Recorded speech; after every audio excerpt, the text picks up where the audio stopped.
So మీకు ఈ characterisations మాకు చాలా క్యారెక్టర్స్ ప్లే చేస్తూ ఉంటారు కదా, వ్యాస్ క్యారెక్టర్లో వేరియేషన్స్ బాగున్నాయి సార్. అంటే వేరియేషన్స్ ఉన్నాయి, అప్ అండ్ డౌన్స్ ఉన్నాయి, గెలిపోవటంలో ఉన్నాయి, ఒక రకమైన అవమానాలు ఉన్నాయి. ఎక్కడో ఇతను మాలాగా ఉన్నాడే అంటే చాలామందికి రిలేటబుల్ క్యారెక్టర్ సార్. మనకి విన్నర్స్ పర్సంటేజ్ తక్కువ, విన్ అవుదాం అనుకునే వాళ్ళ పర్సంటేజ్ ఎక్కువ. ఎప్పుడు మనం వాళ్ళలోనే మనల్ని మనం చూసుకుంటాం. మీలో ఎక్కువ మంది కనపడుతున్నారు సార్. చాలా రిలేటబుల్గా ఉంది మీ క్యారెక్టర్. యా, అందుకే నేను స్క్రిప్ట్ ఫస్ట్ టైం నేను చదివినప్పుడు I could easily associate with it. అంటే ఒక తెలియని ఒక బాధ ఉంటుంది, ఒక అండర్ డాగ్ క్యారెక్టరైజేషన్ ఉంటుంది, కానీ మనసులో మాత్రం ఒక చిన్న ప్యూరిటీ ఉంటుంది.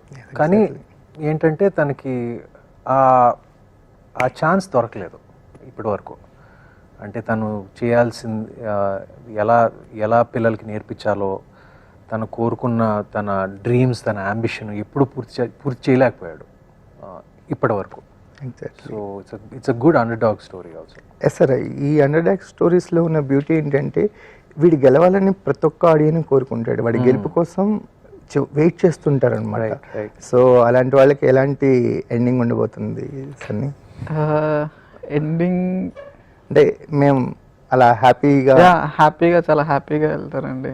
అండ్ క్యారెక్టర్స్ని తీసుకొని ఇంటికి వెళ్తారు ఫర్ షూర్. ఒక మంచి ఫిలిం చూసిన ఫీలింగ్ అయితే వస్తుంది. నచ్చుతుందండి అందరికీ for sure. And it's an experience. ఆ క్యారెక్టర్స్ అన్నీ మీతో పాటు మీ ఇంట్లోనే వన్ డే ఆర్ మీ మైండ్లోనే 1-2 days ఖచ్చితంగా ఉంటాయి. అండ్ వ్యాస్ క్యారెక్టర్తో మీరు నవ్వుతారు, ఏడుస్తారు, బాధపడతారు. కొన్నిసార్లు అతని మీద కోపం కూడా వస్తుంది, అంటే లైక్ ప్రేమతో కూడిన కోపం. ఎందుకు ఇంకా అని చెప్పేసి you love all those characters. Own చేసుకోవటం వల్ల కోపం వస్తుంది. అండ్ 3 క్యారెక్టర్స్, తను కూడా బాగి అనే క్యారెక్టర్ కూడా పర్ఫార్మెన్స్ మూవీలో చాలా మంచి పర్ఫార్మెన్సెస్ ఉన్నాయండి.